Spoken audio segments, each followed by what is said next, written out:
I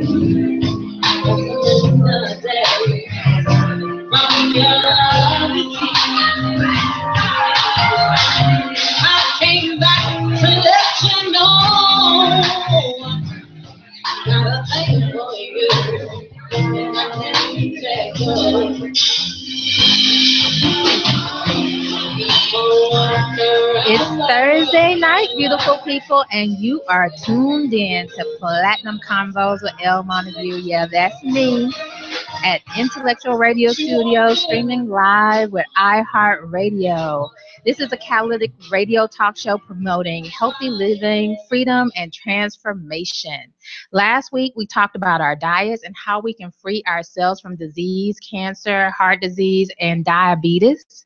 And today, we will talk about how to feed our spirits by allowing our passions to thrive. As we all know, passion is the fuel for the spirit. And we cannot be afraid to acknowledge and share our gifts and ideas with the world. It's at the core of each and every one of us, in every individual. Who we are is in our being, it's in our destiny, and every one of us should share the passion. You have it, and I have it too. So we must live in it. It's our destiny. So in the studio today, I am so excited and thrilled to have the fabulous diva, Miss Simone Green, who is a fabulous singer. That I'm almost your stalker. I like stalkers. I'm almost your stalker. I'm pretty close to the edge of being your stalker. I've been to 1, 2, 3. I've even been to the bowling alley trying to catch a glimpse of you. But we have Simone Green in the studio, and we're going to talk about how to inspire balanced life and share in the gift of your passion and keep it going and being on the grind. So hi, Simone. Hello, Elle. How Say are hello you? to everyone. Hey, everybody. Thank you. So first, I know who you are. Yes. People in Chicago know who you are. I have a lot of viewers that are in Huntsville, Alabama, because that's my hometown. They're supporting me. Hey, So, Huntsville. Yeah. There's a girl from Little Rock, Arkansas here. Woohoo! Yes. A Southern Country girl. Country yes. girls. We all for the country girls. That's right. You know, because we winning big in the country. We really are.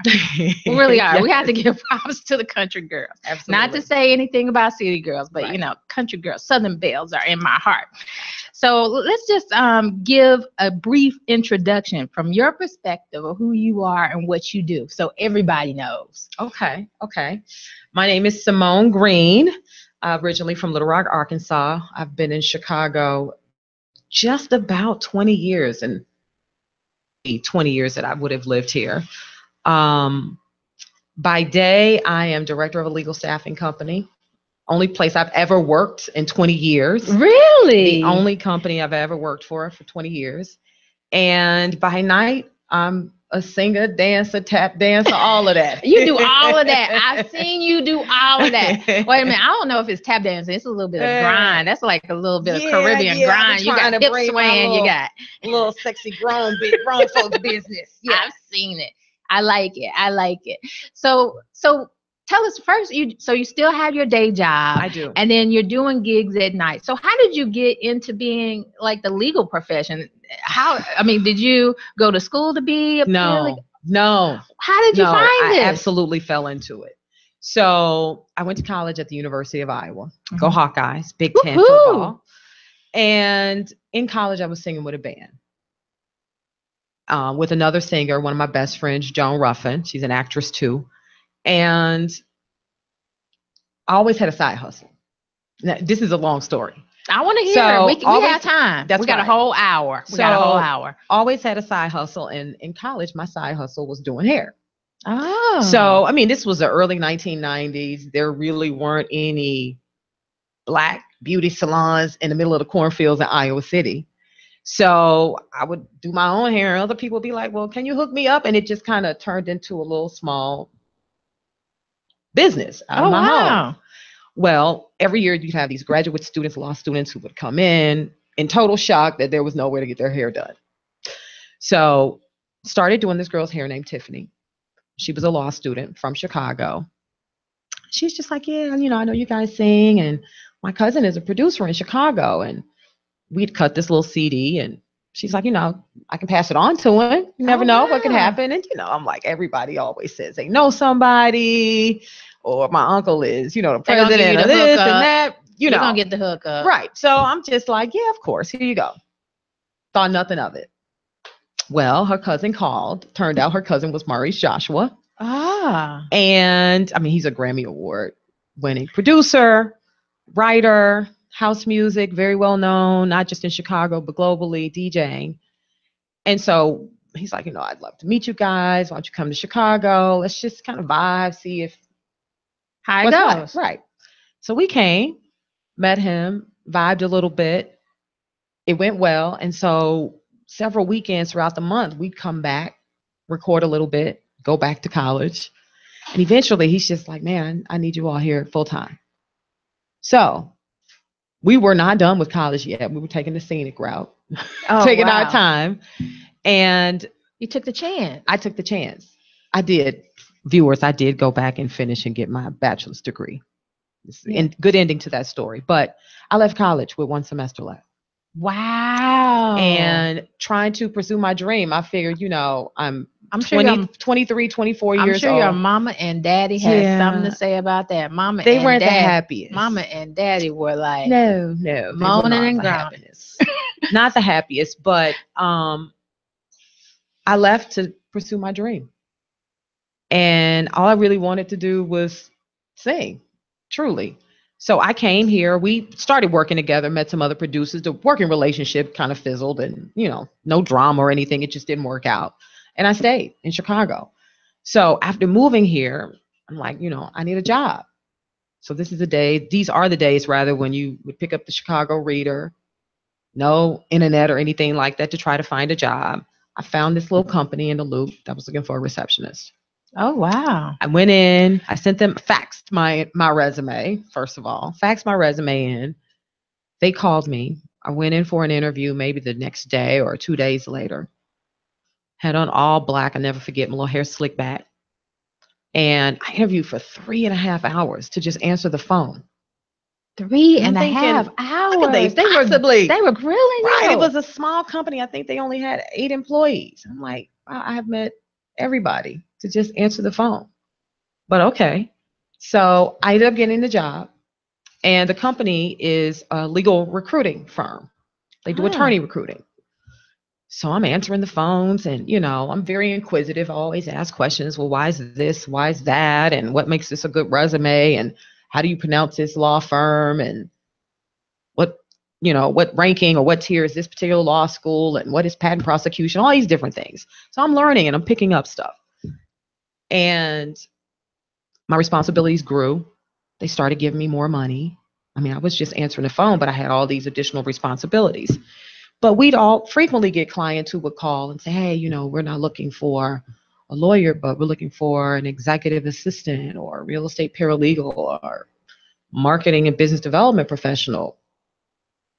Can you help us? And I had to say, no, we only do attorney recruiting, but let me find a few referrals for you. And I was sending business elsewhere. Okay. Constantly.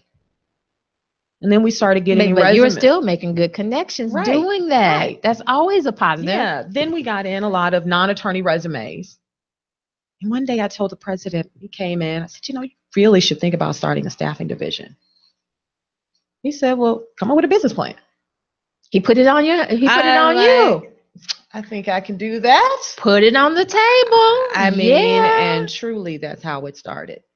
Wow. But it was to my benefit because he made me do everything. I mean, from filing the documents with the Secretary of State's office, the brochure, the content, the website, the content, the logo, everything. And you owned it. He let you own it. Yeah. It's a blessing. And here we are. Wow. Yeah. I mean, I learned the business, never worked in a law firm before, but I learned from my candidates. When I saw they did something that looked a little unique, I asked them a lot of questions. Well, what do you do? What is your day like? What is, this technology? What do you really need to be able to do this job? And I learned. And so then you just let it grow organically until you 16 years later, here we are. 16 years. So during the 16 years, what were you doing with your singing? So I know you said that you let it fizzle out. Yeah. So I moved here, let it fizzle out. You were just working, focused. just working, grinding on your job. You know, enjoying the city, being on my own for the first time in my life. And I had a crazy ex-boyfriend at the time. And I was just living. And then one day I decided I wanted to sing again. Now, I did sing briefly when I was here. We sang, Joan and I had a little band called Soul Sanctuary. Okay. And we had some great guys. It just, you know, it didn't last very long because everybody kind of had other things going on. So it was maybe 5, 6, 7 years where I didn't do anything. I didn't do anything. And you didn't even think about it. I didn't. I was so occupied on other things. And then it just hit me. Boom. I wanted to do it. And I mean, I love singing in the studio and that whole thing, but I love to sing live. I love to sing live. I can tell you love this. I can tell you love to sing live. That you get from the people that's watching your performance. There's nothing like it for me. So what was it that drew you back into it? Was it something that happened? Was it something that you felt or urge, or what made you want to say, okay, I'm going to get back in this again? You know what? I had a bad breakup with my ex-boyfriend. It ended badly. And I was living on my own. You had more time. You had more time on your hands to think about it. And I think part of it may have been out of boredom. It's like, I need something to do with myself.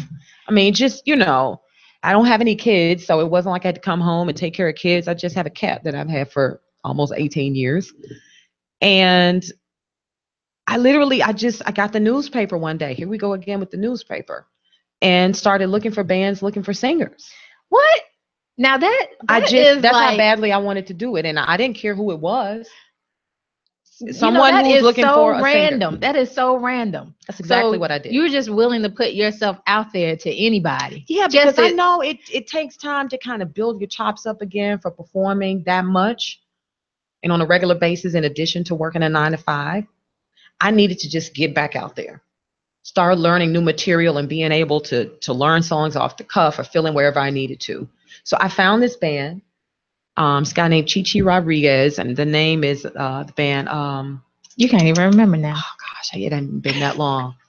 I can't even think of the name of the band. Okay. But I went to his house and I auditioned, and he hired me, and we started playing. He hired you, like paid you to do it? Well, like paid me to sing. Percentage. Well, how does that work? It just when you're hired, they just say the gig pays this. Okay, and then you're gonna do it or you're not. Sometimes there's some negotiation. Yeah, they just share part of whatever the total amount is. That's just for all of us who don't know, because we're not in the industry. We don't know about that, but it's still money. Absolutely, it's still. I mean, you know, income. usually it's not that. Initially, it wasn't that much. It might have been $50, $75. But that's something. That's lunch. Look, for the week. Yeah, I'm real. Not mad at it. Put it on my train card, CTA card. But I started singing with them and meeting other musicians. And it just got to the point where I felt I had outgrown them. I needed musicians who were a little more up to the date with the same music that I was doing. We were doing a lot of old school stuff, which I still love to do. But I'll give you a perfect example. We had a gig, and lo and behold, R. Kelly is there. Okay. Oh. And he, off the cuff, I guess the people from the club where we were performing knew he was coming, and he wanted us to play one of his songs when he walked in. I mean, you know, it's his ego. I get it. You know. And they could not pull it off. They couldn't play one of his songs. They couldn't pull it off. Now, but all of the guys that I work with now. And you were ready. I was ready. If I had to have my phone with the lyrics. Yeah, you were going to do it. I was going to, there's something I can do. At least a chorus and a verse. I don't have to know it all. But you're going to get out there. You know, they couldn't do it. But all of the guys I played with now, they could do it in a heartbeat. Wow. So it was that moment I was like, yeah. I need to switch things up. And then I started working with other musicians who, you know, as a matter of fact, a guy named Tim Gant, he's just like, man, you know, you can just like hire musicians. So it Like, you could don't just be, necessarily have to have a band per se. yeah, you know what? You That's can something to hire think about. musicians and you can hire whomever you want.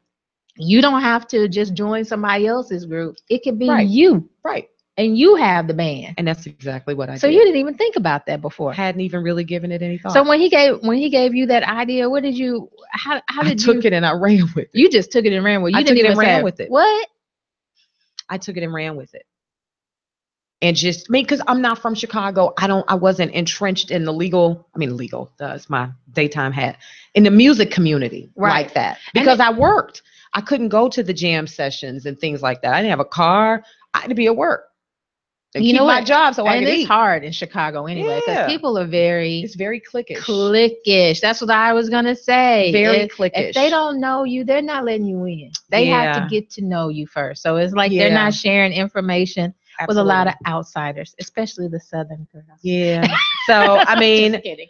I still love you, Chicago. I still love you, Chicago. Absolutely. He introduced me to a lot of people, and I just took it and ran with it. And I just, I rarely turn down a gig. If it was something that would allow me to kind of build my brand and introduce myself to someone who'd never heard of me or never seen me before. It's baby steps. So you were just doing a little bit of everything, a little bit of everything. I mean, I still do. I work a lot. So I'm a little pickier when now. You say doing everything, you mean like birthday parties or festivals? Man, look, I've done funerals. Funerals? I've done funerals recently. Yes. What? Yes. At the ceremony? Yes. No, actually, you know what? Now this was a first. Grace? This is a first. I was hired to sing at a repast. The repast was at the funeral home in a separate room. They had, it was actually really nice setup with tables and buffet style food. And the deceased was a big fan of live music. And so the family decided to hire me to sing at the repast. Wow. And it actually went over well. That was my first time though. Okay, so you know what? We better not let my mother know that, because she already thinks I'm crazy because of a song that I want played at my funeral that she just doesn't want. But yeah, now that I know that I can write it down, that could be in my will. Absolutely. Because you know what song? I believe in magic. That's what I want. That's what I want in my. I want everything. I want everything to go with the song too. All of the dance and everything. Everything. Okay. At my funeral, as the casket's moving out, I can see it right now. Like I have a vision of that. That's a good day. That's a good day. Yes. Hey, whatever you want. So you weren't turning down anything. You would very little. Very little.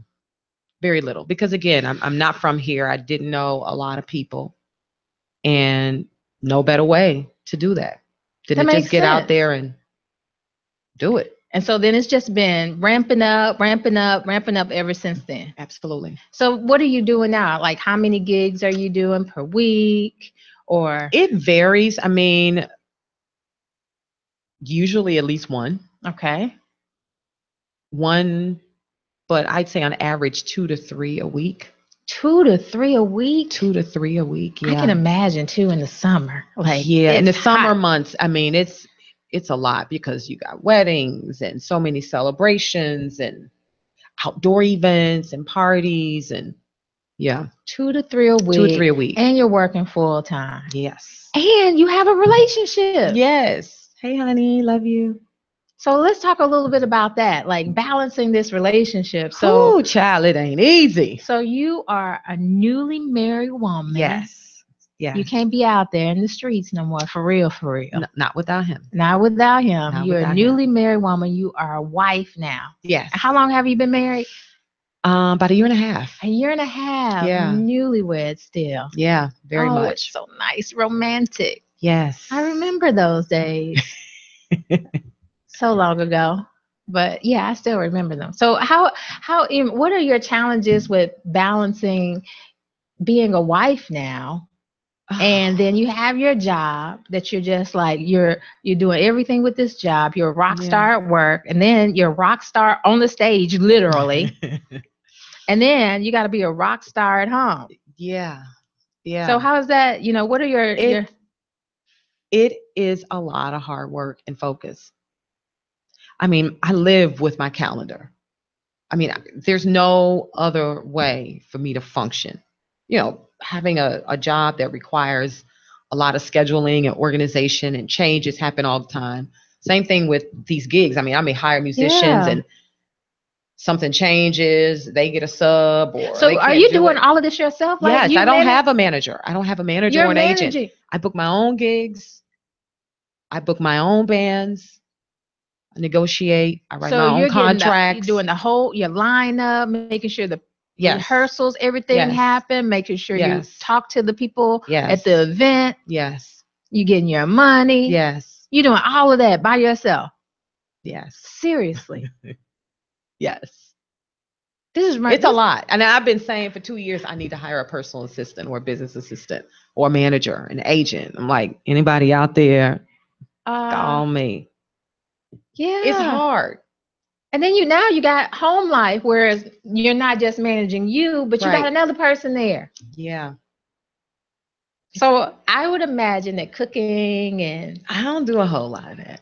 You weren't doing, but look, but he didn't come into that because you were doing this before. You were doing the singing and the job thing before he came along. Correct. So he have no expectations. Yeah, I mean, right? I try to cook a little bit. I have my moments, but thank God my husband is an excellent cook. Oh wow, yeah, okay. If he can do it, he is an excellent cook. I think like the best one for it should just take the job. Yeah, like and he look. He does the lion's share, like, but he's a much better cook than I am. Yeah, that's what I'm saying. If he's I would always convince him of that. And he has time, he works. I love your French toast. Your French toast is the best. I think you should do it. Yes. If I do it, I'll just mess it up. Yes. Yeah, I used that one time before. I mean, I'm a country girl. I cook a little bit, but I really don't have the time. A lot of days. I don't see how you would have the time. I really don't. So he's basically, helping with managing the home. 1,000%. He's totally on board. I've seen him at your show, so he's very supportive. Very much. When he can. I mean, usually if he's not there, it's because he's at home working. Yeah, I love him. Yeah. You found a good one, girl. Yes, very much. Very much. I mean, now he's turning into my roadie, my sound man, because he knows sound and musical equipment. And so I'm trying to evolve. And, I just purchased my first speaker system, and somebody's got to carry all that stuff to the gigs and put it on a tripod. Yeah. But he's got to also be somewhat interested in that stuff. Or is he just interested in helping you? Both, but he's very interested in the music and the sound. I think he's just as excited as I am to kind of see what it sounds like. So he has he may have a passion for music. He has a passion for music too. Definitely. That's one of the things that brought us together. For sure. I've learned so much about music from him. Oh, from him. So yes, just different artists, different genres, and just like the history of a lot of things that I had no idea. You're sharing in 100% in the passion. 100%. That's so beautiful. Yeah, definitely. So you were saying before you have your calendar. So your calendar, I'm trying to figure out how you balance all this stuff. So your calendar, you're balancing or scheduling the stuff you need to do with work. You're scheduling your gigs and with all the stuff you need to do. So how are you actually scheduling in personal time with your family and? Well, friends? I mean, I'm not from Chicago, and I have a niece that lives here. And my friends, I think, unfortunately, probably since all of this is in my schedule has gotten crazy, my friendships have suffered a little because I just don't. When I have free time, I'm trying to spend it with my husband. Oh, maybe, yeah. And I try to do things every now and then with my friends, but I'm still, a year and a half in, I'm trying to balance that out too. A best job, I'll be honest about that. But it's hard because they all have lives too, and everybody lives all over the metropolitan area, and it's difficult to get people together once or twice a month, even when so much is going on with everyone. But yeah, I mean, I look forward to going home every day. I've switched my schedule up. I stopped going to my personal trainer after work, and I work out in the gym in my building so I can get it done throughout the day. Okay, so Please don't tell me you're working out. Yes, I have to. So, okay, listening audience, this woman is saying that she works a full-time job. She has a full-time music career at night. She has a husband and she's still working out. She still finds time to work out. I have to. It's hard, but I What have do to. we? I mean, I can't have an excuse for not working out after hearing all this. Correct. If you make it a part of your day to day, I have that too on my calendar. And literally, I'm a note taker. So when I get to work every day, I pull out my spiral to the next page and I start writing everything that I have to do. And as new things come up, I add to that list. And as I complete a task, I mark it off. Every day without fail, I have to. And I put run 2 miles. That's on there. I mean, it's only 2 miles, but only run 2 2 miles. I try to do that 3 to 4 times a week. 2 miles is big. I put it on my daily thing. And it's easier for me to get it done during the day while I'm at work. You know, I pack my workout clothes. And, you know, I'm not chained to my desk, so I can go during the downtimes. I usually go like 2, 3 o'clock in the afternoon, get my 30 minutes in, and I'm done. Wow. Yeah. Yeah. You know, I'm one of those people who I work out, but I typically do it when it's the end of the winter and it's time for me to get my summer body together so I can get on the boat. So like now listening to you, I know I have to do it. So what else is it that you do? So you're working out. Do you have to do anything for your voice to maintain your voice? Are you keeping a particular diet or? No, I've been very blessed with that. Are you still able to drink cocktails? Yes, yes, I do. And I used to smoke. I used to smoke for a long time. Wow. And I thank God, I need to knock on some wood that, you know, it hasn't really damaged my voice. But the one thing I do try to do, not every time, but I do try to warm up my diaphragm because it's not so much the voice as it is warming up your diaphragm so you can breathe and expand and be able to get the notes out. Right. Yeah. That's amazing. Okay, so what do you think has been your biggest struggle? So I see your time is a big thing.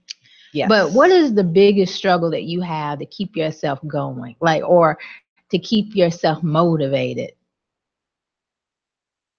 To keep myself motivated. Um Truly it is managing the time, to be quite honest. I mean, that is very, very difficult to turn that switch off sometimes and say, you know what, I'm not a legal recruiter. I don't have to think about my next gig. Like, I need to just be in the moment.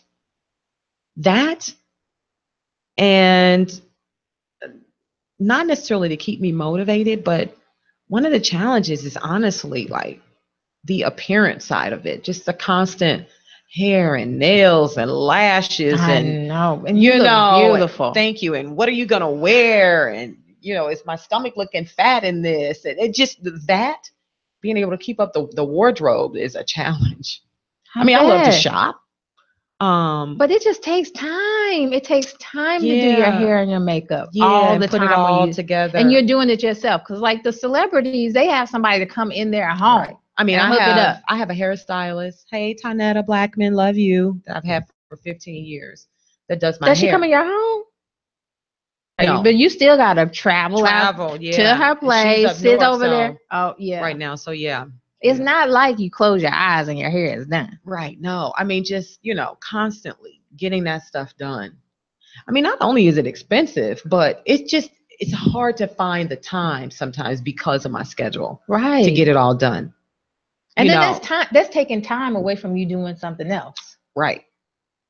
Because you're only you. Right. I mean, I have a very flexible job, thank God. I mean, my friends say sometimes, like, do you ever work? Like, sometimes I call you, like, you're always out. And I'm like, well, I mean, I do fine at work, but I'm not chained to my desk, thank God.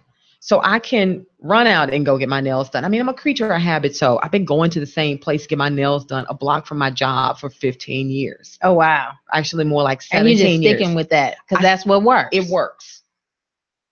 And you know what? That's funny. I'm glad that you brought this up because when people see you from the outside, it always appears that you got it together because they don't necessarily understand all of the effort and the hard work that you put into it Absolutely. to make it look like that you have it all together. Yes. Yes. And so, do you ever, and I hate to ask you this question, but this is something I know I deal with in terms of activity and sharing it. Like the passion that I have on my creative side is having the courage to share it and then, deal with the criticism, the potential criticism Right. that comes out of that.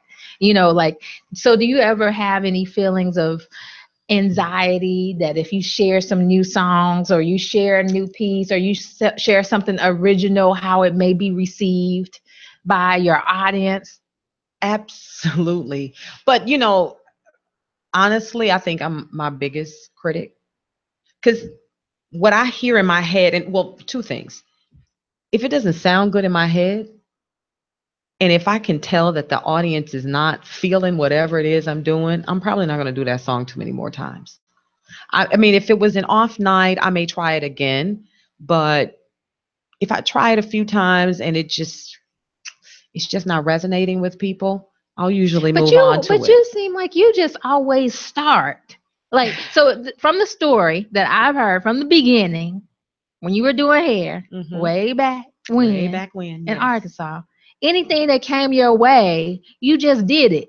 You just tried it. You came to Chicago. You didn't Yeah, know anybody. yeah, I moved to Chicago. I didn't know yeah. I anybody. didn't know That's anybody. a big huge thing.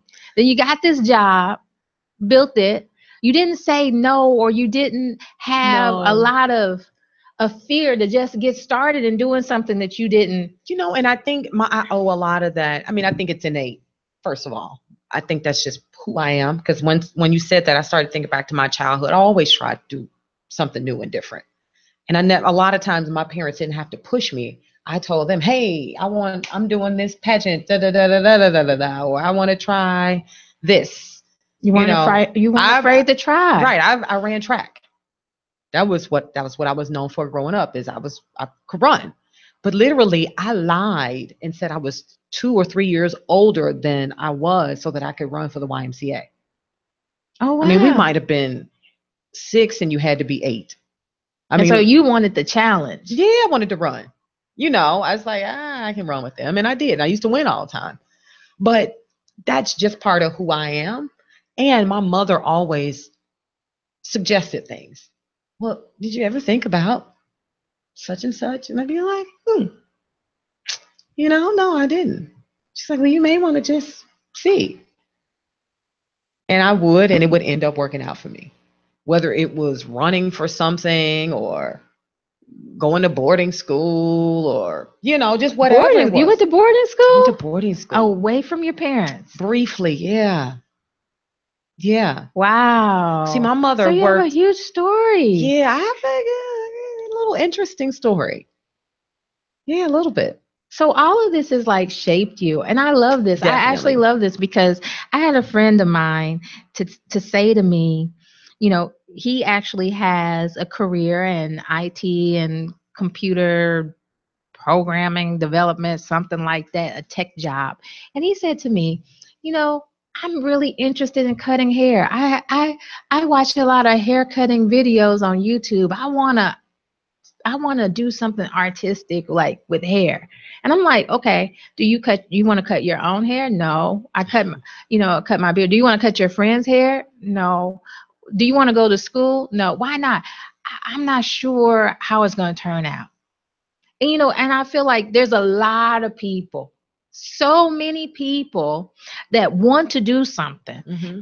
that they feel that, a passion for that they want to. If you're going to sit there and watch a whole bunch of videos on it, you like it, Do it. they're stuck. So how would you encourage someone? How would you encourage someone to just at least try? My first thing would be to start small. It doesn't have to be something where you're going to make $1 million or be rich and famous.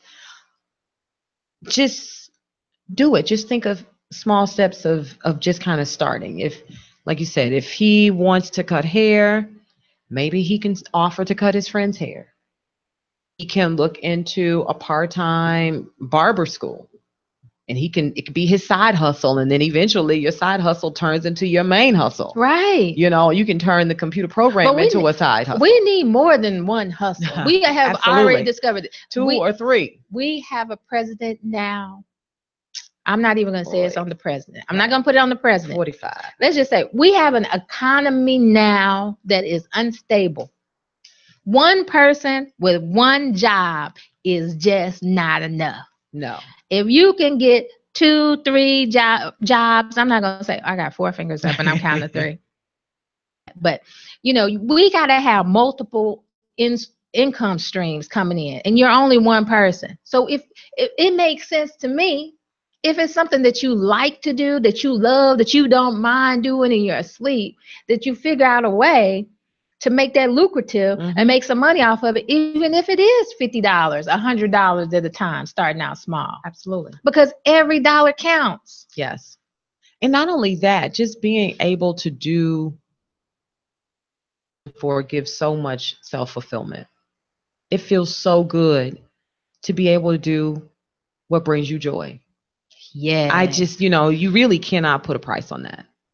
For me, anyway, you cannot put a price on it. So let me be the first to say, and yes. I'm about to put you on the spot because you said that. When I see you performing, as I'm your stalker in the audience, as I see you performing, I see you feeling good. I see how passionate you are about the music and what you're doing, and you're feeling it. It makes me feel good.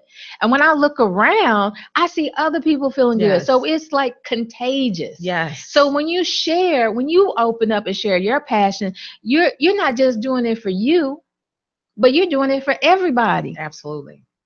And again, I get so much satisfaction out of it when I can look in the audience and see people feeling what I feel. And just in just all of their extremities. They can't even be still. They just putting a hand up in the air. I love that. I feed off of that. It makes me want to continue to give. So for you, is there like a person or a thing that keeps, is it just the music, or is it a person or a thing that keeps you inspired? Who inspires you? I mean, I'd say overall, it is just the music. I mean, when I feel it, sometimes I lose myself in it. There are times where the music sounds so good to me, I can't even remember when to come back in or what the words are when I'm coming back in, because it has just taken me on another journey. But as far as who inspires me, I love Aretha Franklin. I say the original Riri. Yeah. The original Riri. I'm a huge fan of Patti LaBelle, always have. I saw her perform at Bill Clinton's birthday party some years ago when I was doing an internship out in DC. And she kicked her heels off and rolled around in her $5,000 dress. And she didn't even think twice about it. I love her energy and how she gives on a stage like that. So, I mean, as far as inspirations, for sure, those two are at the top of my list. There are a few more, but those are definitely at the top of the list for me. Well, you're going to have to, because I'm talking about it. We're going to have to share with the audience. You're going to have to sing something a cappella or something, just share so they can know what we're talking about, what we're working with. A little bit. Just a little bit. Can you think of something? I know we don't have any music, but can we just do something? We don't need no music. I'm like, we don't need no music. We don't need no music. Let's see. I know you like this song. You were talking about the Womack and Womack, Baby, I'm Scared of You. Yes, because guess what? Because she believes in magic. She does. I believe in magic too. That's why I love that song. I'm going to sing just a little bit of sing that. Sing it, please. I don't know how it's going to sound without music, but we're going to try it anyway. I will like it. All right. Dun, dun, dun, dun, dun, dun, dun, come. If you got real love for me, hey, stay away. If you got games and tricks for me, I always change this up. I got a man that means everything he say, and not a boy full of play, pulling rabbits out of his hat every day. Ooh, and baby, I'm scared of you. I don't believe in magic. Magic. I believe in love everlasting. I can't understand that. Woo! She's supposed to say Houdini. Houdini, Houdini, Can I say Houdini too? Houdini, Houdini. Woo! Nice. I'm about to pass out. Somebody gonna have to bring the fan. Somebody had to call Vicky Montague with her white dress and them white Usher shoes to come get me. That felt good, girl. Yes. See, that felt good. Definitely. I really loved it. I can't even finish it. I can't even finish. I'm ready to go now. Well, that just means you got to come hear me for my next live performance. Yes. Well, so when can I see you next? When can I come and stalk you? Okay, so my husband and I are throwing our very first event tomorrow Woohoo. night, September 1st, at Truth Italian at 56 East Pershing. And it's an outdoor cigar live music event. Okay. My husband is a cigar enthusiast. Okay. And he's invited a lot of people in his cigar circle so they can come and smoke and try different sticks. And I'm going to be performing live. Oh, yes. Then we have DJ Double D that's going to be spinning for the rest of the night. The drinks are good. The food is excellent. They have Daniel Hammond's going to be on the smoker doing ribs and all of that good stuff. It's a Black-owned business on the South Side. It's going to be hot. Safe, yes, good people. It's going to be hot. Safe space. For the grown folks. So how much we have to pay? What does that mean? There is no cover. No cover. Complimentary admission, free street parking, What? free entertainment. What? Yeah.